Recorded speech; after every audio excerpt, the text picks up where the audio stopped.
I want you to breathe. I want you to breathe. I want you to breathe. Hi, friends. We're back. We're Black and Curious. I'm Kandron, What up? What up? It is Dehjai. and we have our friend Sharita back. I don't know what she is on Hello. your screen. Welcome home. Welcome home. Thank you. It's good to be back. Yes. So, on today's conversation, we are hopping into learning how to just do you in the midst of other people's opinions. So, if you guys remember, Sharita is our nomadic entrepreneur and has been doing so for the last couple of years. And one of the questions that came out of the previous conversation was how did she get to a place where she was comfortable enough to tell family, like, hey, this is what I'm doing, and just leave. And I have a sub 1A, if you will. Please. What's the one? Go off. And with the indent, I think Sharita caught that. It's like when you're in sort of like a prestigious career, like people, when you say you're a lawyer, it means something. Like, how do you shift from like that sort of like prestigious career, especially when you went into like the, what do you call it, like the fitness space? Yeah, I was about to say, I did tell the people, girl, I'm not practicing anymore. I'm actually going to be down to your local gym. Like, how do you, how do you tell people Your that? virtual gym. Your virtual gym on top of that. Yeah, I mean, I will say that anybody out there that's grappling with like a life change, like that conversation is so difficult. And I did it double because I was like, I am leaving my career and the country. And everybody was like, excuse me? And especially for me in particular, it was like, I'm very much by the rules. I went to school. I was like a goody goody. Like if you asked me what bad things I did in high school and college, I really didn't do anything. Like I just did everything by the rules. And I went straight from school, straight to law school, straight to everything, straight to work. And it was like, okay, check. And then when I was like, oh, I want to take a break, I want to take a turn, I want to take a detour, it was hard for other people to wrap their minds around it, like harder for them than it was for me to make that big decision. And I guess the first thing to tell people or remind people is that your friends and family are usually coming from a place of love, but they also come from a place of I think I don't think I understood that when it was happening. So to me, I would kind of get defensive. Like it was mostly my family and then some of my peers who were just like, the biggest thing they would say is, "Ooh, I could never do that. Good for you though, but I could never do that." Baby. And it's just the worst thing you can possibly say to somebody, as opposed to just like, congratulations. Yeah. But I heard that so much, and it just had me really question myself. The guy I was dating was like, I think you're crazy. Like he literally said that. He was another lawyer. Oh, yeah. Okay. Sorry about that, y'all. But while Sharita is getting her connection set up, as y'all know, I'm the big, huge proponent of the statement that people, it's just my personal belief and statement, to be real, people speak to you from their level of limitations. And what I mean by that is they tell you literally the statement that she made.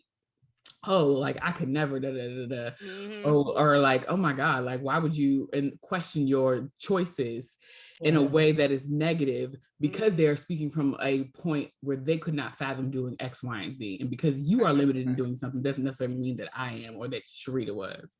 Yeah. And then it's also like, I've had that experience too of telling my mom, actually, we have ongoing conversations about this of like, I don't think I ever should have went to law school. Like, girl, that was for you more than it was for me. And she was just kind of like, I didn't know that you felt so strongly, or having that conversation of like, I've always been a creative person. So yes, I am always going to try entrepreneurial ventures and like always going to have other things going on, because this is not who I am at my core. Right. So it's like a sort of balancing, because they look at you and think you have it all together, Right. especially when you're making money or you have a prestigious career. Like, they look at you like you have it all together, and then you feel like a mess inside. They don't see Yeah. what you're feeling inside, you know? Yes. On the inside, it's Have you like, seen that? Have you seen that meme that says, everybody thinks I'm doing good, but under deep down, my sock is slipping off in my Yeah. shoe. baby, the sock is That's not Very on. that. The sock is inside out, my toe is The poking sock out. is at the toes. It's very that. It's very that. And like, that's hard for people to accept, and especially because they're like, you have been having a whole process of going through what you're going through. They're seeing it for the first time. So I think that also may offer, maybe an impetus to offer a bit more grace to them, because they think you're fine, especially if you're not living in their backyard, which I left home and moved out of state like right after college. Child, So let's be for real. all intents and Kandron ran purposes, they're away. like, you look all right, you look great. Yeah. The And they girl want to ran know away. that. They want to know that we're okay, especially our family. Mhm. They're like, well, we raised you, and now, okay, we sent you off, you went to school, you got that good job, good for you. And if you change anything, they're like, oh shit, like, are you okay? And I get that, but like, it is rough, and it makes you second guess yourself. It does, but I think the second guessing comes in more so from, not even from because they don't, as Black elders and like Black people within our community, even our age group, people aren't necessarily asking if you're okay. If you make a drastic decision, they're like, why would you do that? What's wrong with you? Why would you leave a good career? Like, you done went to school and spent all this time and did That's X, the Y, one and Z, right there. and now you're gonna go off and be like a virtual trainer. Like, what? That don't make no sense. And you be Also, like, okay, relax. Like, I can change my mind. Like, I want to be able to Yeah. explore the things that speak to my heart. I have this backing, so I can go back to it. Like, chill out. And That's what I also, told everybody. I can come back. Like, fact. But it's like, and also, you are not living this life. correct. So, like, why are you so up in arms about what it is that I am doing? It's the Mhm. African American, the older African American urge to focus on a good job. That's really what it is. oh Babe. yeah, that is so. Ooh, put that as the. Because they don't, honestly, they don't title. even really care. They don't even know what you're doing half the time. They No, just be it's like, like, you a what? Saying it all. you're a what, girl? Oh, she worked for me anyways. Like, I tell my family what I do. Like, oh, I work in compliance. I work in money laundering. They still don't even know what that is. Like, I work at the bank. They were like, oh, she works at the bank and she makes good money at the bank. That's all Right. they don't know. They don't know what I'm doing No, down here. They they don't wanna care. tell They their don't I friends know know. that you're making money. Yep. At the church, exactly. That's all my grandma want to be able to go and tell somebody at the church that her grandbaby is down in Florida working at the bank and having a good job. Yep. That's it. Lawyer. A lawyer A lawyer. at the bank having a A good job. lawyer. A lawyer. Exactly. You're a They lawyer. don't know and they don't care. And I mean, we don't blame them, especially the elders, because like obviously it was hard for them to get those jobs. They sacrificed for us to go to school, blah, blah, blah. Yeah. But like I feel even worse. Like I'm not a, first generation or anything, but I have other friends who are, and Us. they're really stuck. Like, ooh, girl, oh, I'm sorry. Oh man. And you got to send money back home. Like you got all these other responsibilities Yeah. Mhm. on top of all that. Like luckily I don't have that extra burden, but it's so many layers, and they put all of that on you when you tell them you want to switch it up. Mhm. And I know some people who live my lifestyle and they were like, they just didn't tell anybody until they bought the ticket. Like, well, I'm leaving tomorrow. Goodbye. I told people like a year out, which I would not recommend. Too So far that out. wasn't. 10 out of 10, do not recommend. Yep. Ah, And if I'm being honest, I was kind of telling them while I was still figuring it out, like, oh yeah, I'm doing this and I'm thinking about this. And yeah. then when they had all those questions, it just made me so uncomfortable Mhm. because I didn't have it all figured out. Even now when they ask me like, where are you going to be in 2 years? I'm like, I don't know. Like, Yeah. but what I've learned is that I started framing my conversations with people about future and stuff. So like if I were to do it all over again, I would be like, hey guys, I'm preparing to quit my job and move to Colombia. I would love your support, but I can't answer any of your questions right now. love You know, that. like just what I need from you is just like you're, you cheering me on and nothing else. I can't really handle that all as I figure out the details. But I love you for caring, and like you can kind of start to frame it that way and tell people why you're telling them. I'm not telling you for your advice. I'm not telling you to tell me that, Give them a script. they couldn't be them. I don't want any of that. I'm just letting you know because I love you and I won't be here. Period. Okay. So I think that's a good tip on boundaries, period. Of like, I love you. I want you to know this, but I'm not really looking for answers or input or any of the above. Like, yeah. you live your You life. have to tell me that. I'm quick to give my feedback. So Yeah. anyone watching, if you want to call me and just call and talk, like you got to let me know. Like tell me, I don't want to. I'm really not looking for feedback. I just need someone to share this with, and that's fine. And people appreciate that. Maybe not your elders, but I think too, like even though we're like slandering our elders and all that kind of jazz, I feel like a lot of times they ask the questions they ask in the way that they do and make the statements that they do, not because they are passing judgment so much, but because they are concerned for us and they want to make sure that we're going to be okay. But instead of asking, are you okay? Like, is this a decision that's going to make you happy? It comes out as, girl, what the hell? What you talking about? Yeah.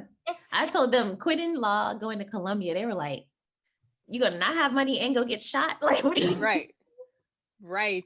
They were freaking out. Because when you tell people that you're going to Columbia for any reason whatsoever, they're like, cartel. You go get cocaine. Like, who's kidnapping you? I was like, no, that's not the move. So I just, wow. I think also, and maybe this is a new space that I'm kind of moving into, as they have grown to trust my decision making and seeing that I'm okay and doing okay. I think some of it is curiosity too. Like, I would have never thought to do that. Say more about that. Like, I've noticed a tone change in the last few years of, concern still, but even with my grandma, she's just like, so what are you doing? Like, okay. Like, she's asking more inquisitive questions to like before when I said like they don't really care, it's like no, they want to make sure you're okay, but like once they realize that you're okay, they kind of want to know a little bit more. It's not something that they maybe even had opportunity to do or thought about doing or any of that. And we've talked about that before too, with like how we have the luxury of options. I think that was our conversation with Joy. Yeah, that's what I was literally about to point out. Like she said that like there were women in her family that never drove. So for Joy's story, of course we can link it in the cards, but she was saying that like she moved into a city by herself and bought a house and did all these things that like the elder women in her family could not fathom because they had never done it. Yep.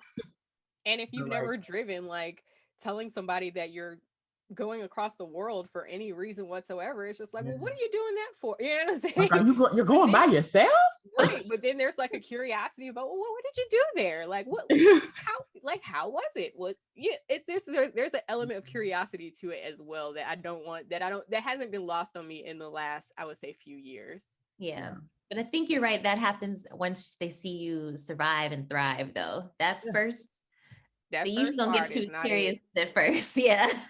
It's not. But now it's like, when can I visit? That's what I get now. Before it was like, you going where? And I was like, okay, so you got an extra room. Like, it's very different. It's different. I think the nice thing is that we're exposing elders and our friends and our family to alternatives. So now, hopefully next time someone says they're quitting and moving or whatever, they have different viewpoint because they've seen us do it. 100%. Absolutely.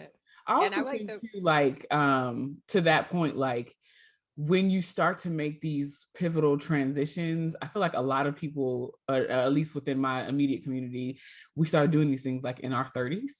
And so your family and your friends and like, they're just not ready for that type of a transition.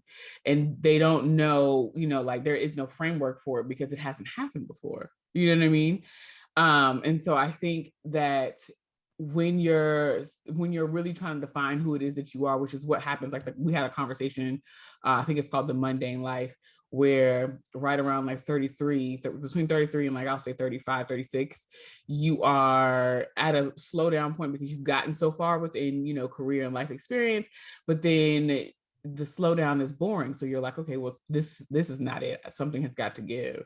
and trying to like maneuver through that, and still learning to set boundaries around, well, I'm no longer a child for the elders in the family. Like, these are the things that I'm going to do for myself. You may not understand it, but this is what I'm doing.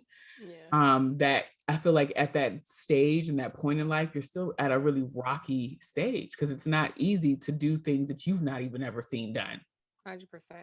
And I think going back to what Sharita was saying earlier, um, part of that is like exhilarating a little bit. And I think I can't remember a conversation we talked about this before, but like being the resource when people are ready to leave home is really cool. Like, I've gotten calls. I mean, granted, I didn't go across the world. I just left the state. Like, all my whole entire family is like right there in a community together, like no more than 30-45 minutes away from each other. Like, my whole maternal family is there. And just like leaving, my cousins, every single one of them, whether we were close or not, they all have called me like, hey, I'm thinking about moving, whether it's to DC, to California, wherever they were planning to move. They all call me like, so I'm thinking about what do you think about this? Here's what's in my mind. Or anytime they have a shift where they're like, I'm thinking about doing something different. It's me that they call, because like you were saying earlier, Sharita, like, they don't know of anyone else. Like, my whole entire family, they've worked their jobs for 30 years and retired. They don't know anybody who has like bounced around or had more than one thing going on. So it's cool to be the resource for people. Yeah. Agreed. I'm getting the same calls from cousins. My little sister, she wants to move from Hampton to Richmond. But I mean, when you spend all your life in one of those cities or the other, that's a big move. And it is. And she know when she called me, I'm like, yes, pack up now. Like, what are you It's not about an hour and a half away, girl. I know. Like, look, I got a big sister for you right there in the city. I got yeah.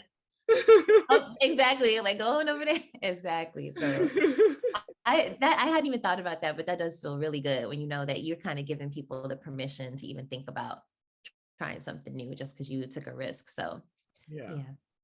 So one of the things that I wanted to touch on too in this conversation was like, because you were the first to do what you've done in your, like in your community, your family, and like outside of that, what did you learn about yourself? What surprised you on your journey? Man, I think I learned that, I think the biggest lesson is that I can recreate myself whenever I want to. I've become, I don't always want to be a hustler, but I'm such a hustler. Like, I can form a new life, money, opportunities out of thin air. And I would have never thought that was possible. Like, the only way I thought I could be successful is just going through school, going through the job, and just climbing the career ladder. I never thought that I could like quit my job, create a business just out of nowhere, make things for people to pay me money. I don't know. It feels so weird because like I was never doing that stuff before. And then I can just, yeah, you can just switch it up whenever you want. And you'll be okay. Like, whatever you do, you'll be okay. Yeah. Maybe not jump off a cliff, but maybe, but no, we talked about a couple of weeks ago, I think we talked about like blowing up your life and hoping and figuring it out along the way, and like hoping and making it so that you're okay. And like that really spoke to where I am in my life for sure. Hello, ditto, share. I do want to like chill a little bit. I don't want to blow it up so much, but I know that like it gives me the permission to go after new things. So like now even I'm like considering some other like side hustles and, different things. I'm like, it's okay. Like I can go down this path. It can work, but it can also not work and I'll be okay. Like something about knowing that just gives me the permission to go forward. Whereas otherwise I probably would have stopped myself because I wouldn't know like, oh, will I make it and blah, blah, blah. But I've come back to my law career. I've pursued other avenues and it's been fine. Like everything has been fine. And so, yeah, I guess more important than knowing you can make it is knowing that you will figure it out if you don't make it.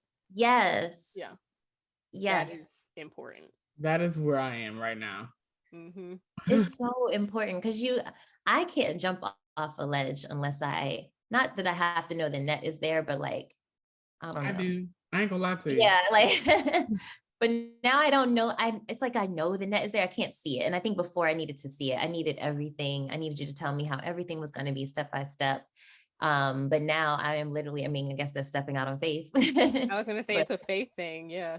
But that's a I have powerful faith. statement in and of itself, like this idea of knowing that the net was there and not being able to see it. As long as, for me personally, as long as I know that it's there, I don't have to see it. I just need to know that it's there. I think like the transition point that I've been in for the last couple of months is a honest to God, like a fear that there is no safety net, and I've been just kind of free falling through this experience that I've had over the last couple of months. And so in all of this, the through line that I got to probably hell as of today because of the statement you just made is that I've known that there's a net there. I just have not been able to see it, but I was so focused on being able to see what was going to come next that I couldn't be okay within myself. And like my anxiety was like through the roof and has been through the roof. So, wow. Yeah. That might be the title of this episode, Knowing About the Net. Seriously. That's so And I real. don't know if I said this last time, but like, I wasn't as brave as I think I seem I was. I don't know how to say that. I wasn't so brave when I made this transition. Like it literally took me a year and some change to like cut the cord, to quit my job, to trust that I could make money in my own business, to listen to all my friends and family kind of scare the crap out of me and do it anyway. I kept my lease in DC. I kept my car. Like I kept so many things. I kept so many ties to home, and I was only going to leave at max 6 months because I was like, I don't know, I'm doing this brave thing, but just a little bit. Like I just want to make sure I can come back to my job. I want to make sure I can come back to my apartment. Like I was very scared, and I didn't fully jump off that ledge, so to speak. But once I realized that I was okay, and there were so many ways that I could, I don't know, that I could take care of myself and just thrive in this new lifestyle, then I started to cut the ties to like my old life. But I was really hanging on. Like I was really, really hanging on, and I was very scared. And I think a lot of people, when they first talk to me or hear the story, I think they imagine that I was just like, all right, I'm leaving. And then a month later or 2 days later, I booked a flight and left. Like, no, like I had a coach, I had so many things helping me along the way. And I had to continuously be pushed to go through with it. And I kept that apartment actually for a whole year. It was really good though. It was really hard to let that context is like amazing because it's like it's also one of those things where you hear people say stuff like, oh, you just have to take a step and the universe will like conspire with you to take you on. But like that's really what it is. Like you took a step. It wasn't like you didn't have a whole you had a plan, but your plan was just to go back home. You know what I'm saying? But like it's continued to move on, and you've continued to like move throughout however you see fit and however has been healing for you. So I think that is so cool. In necessary context, because child, the people will just have you quitting your job with no money in the bank, and that's just not okay. It's not okay. And I think I have done. Yes. And that is what my trepidation has been through this transitional period that I've been in. Like we talked about in our burnout series, like taking a break when you need to, you know, take care of yourself and your mental health. And that's where I've been for the whole summer, basically. But I am not, because I have done that where I quit and I didn't have anything else, didn't really have enough to like suffice more than 60 days. I can't do that again. So like, I have just been in this place of like taking that leap, so to speak, but like putting it in God's hands in the sense of this is what I'm doing because I need to sit down and be still long enough to like heal and be able to hear God speak to me, but also acknowledging that I don't have control because I don't know what's next. Everything that I've tried to do myself has not worked out, has not come to fruition. So it's like, maybe it needs to be a releasing of control in order for me to see the possibilities. That's hard though. Yeah. Very hard. It's been a journey. We still on it. And I think we talked about it last time about like having value, making value-based decisions, instead of really just jumping out there because you felt, whatever. Um, so I don't know. I think that has something to do with it too. And when it works out versus when it doesn't. Yeah. For sure. What do you think is your belief system now, having experienced this over the last year and some change, or a couple of years at this point, right? Oh, Dehjai. Can you hear me? Me? Yeah. Oh. What is my belief system? I don't know.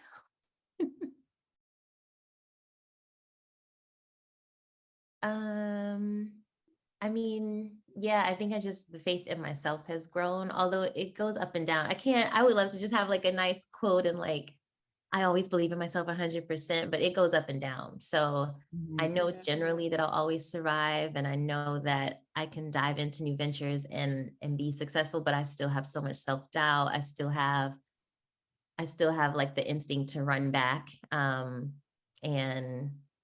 just do the easy thing. And even now, like I'm really trying to make sure that I can like stay abroad and stuff, but I've had to go back because because I couldn't get the jobs that I wanted. So that means I had to like take a step back and like pause on all of that. And I don't know, I think like, yeah, I go up and down in like how confident I am behind all of this, but overall I have so much more faith in myself. But it does go up and down. It's not like I just feel like superwoman all the time. So yeah, I I feel feel like I like. have more faith in myself, but it definitely doesn't mean that I don't question it. And so Mhm.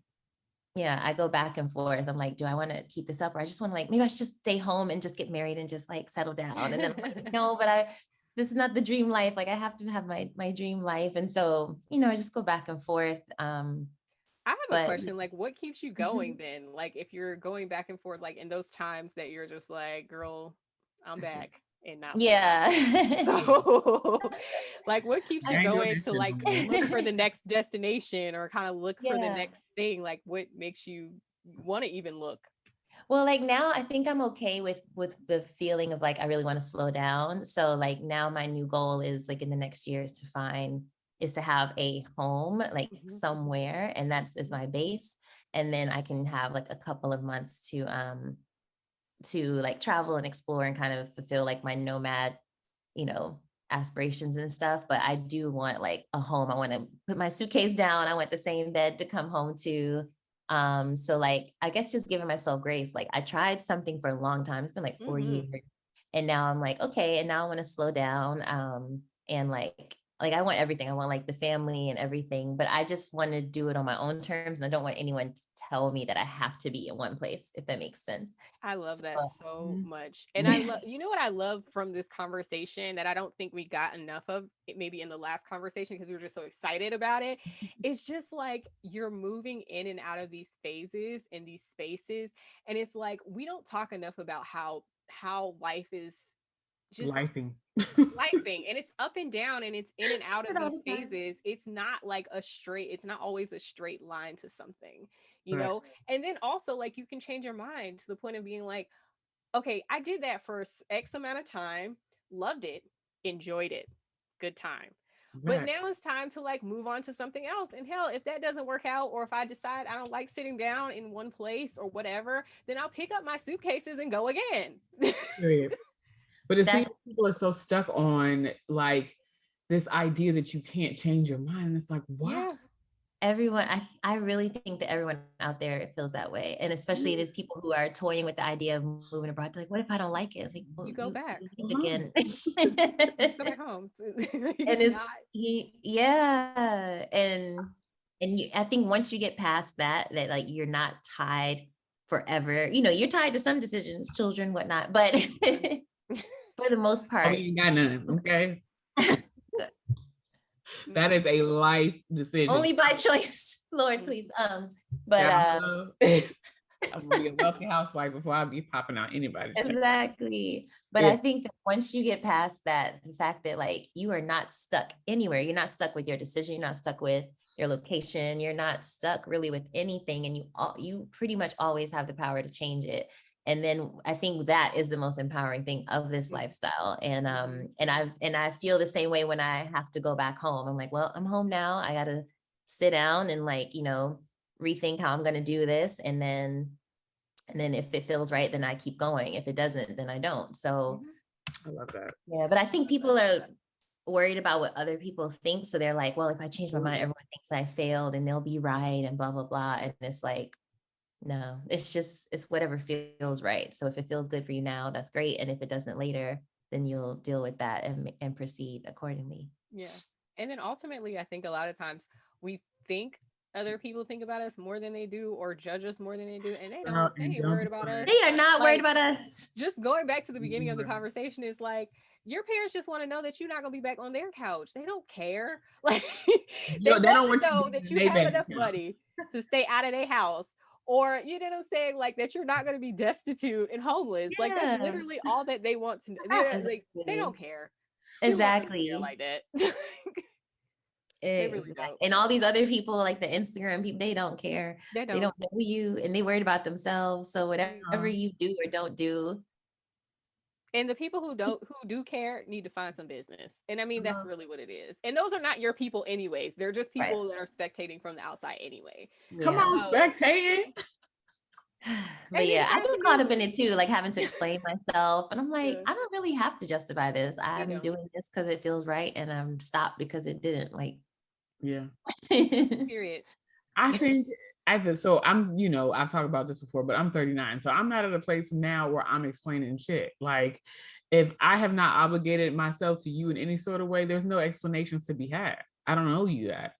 And I feel like the transition that I've had, hell, even in the last couple of months, speaking to my mom, I've talked about this on the show before, like my mom is very judgmental of the things that I've done and the choices that I've made.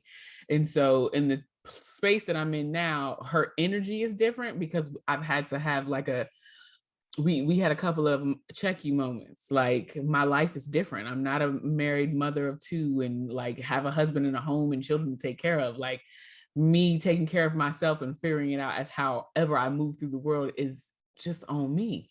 Don't have nothing to do with anybody else. And if I fail, I fail. Like, that's, you can feel a way about it, but you're not experiencing any of it. And I think that's the piece that a lot of people be missing who are spectating from the back, to use the words Kandron. Just saying. Don't worry about themselves. Period. Worry about yourself. Worry about yourself. Anyways, well, that's all that I had. Did you have any other questions for Sharita? Anything you want to add, Sharita, to the conversation? I don't know. Like, live your life, man. Live your life and just don't, I think we covered it, but like, don't worry about if it's like a straight line to the top, a straight line to success. Don't worry about sticking with one thing. Obviously give it your all and, don't give in every 2 seconds, but, try things out, give it your all. And as long as it feels good to you, if it doesn't feel good to you, then do what you can to get out of that situation and, get back to yourself and figure out what does feel good to you. And don't worry about the spectators, basically. Yeah. I love that.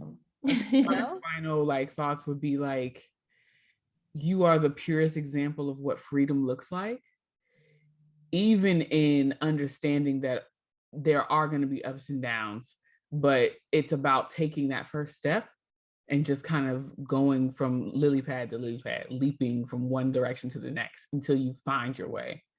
And like, that is definitely admirable. Like, you do a lot for my spirit, knowing that I'm in a place of transition right now. I love that. Listen, the girls are going to get off of Klimt. It's time for us to go. Yes. So thank you guys for watching again. If you love this conversation, thank you, Sharita, for joining us again. We love talking to you, and she's going to be back so much. I'm ready. But drop down in the comments. Let us know what you think about this conversation, and like, comment, and subscribe, and we will talk to you next time. Bye. Bye, friends.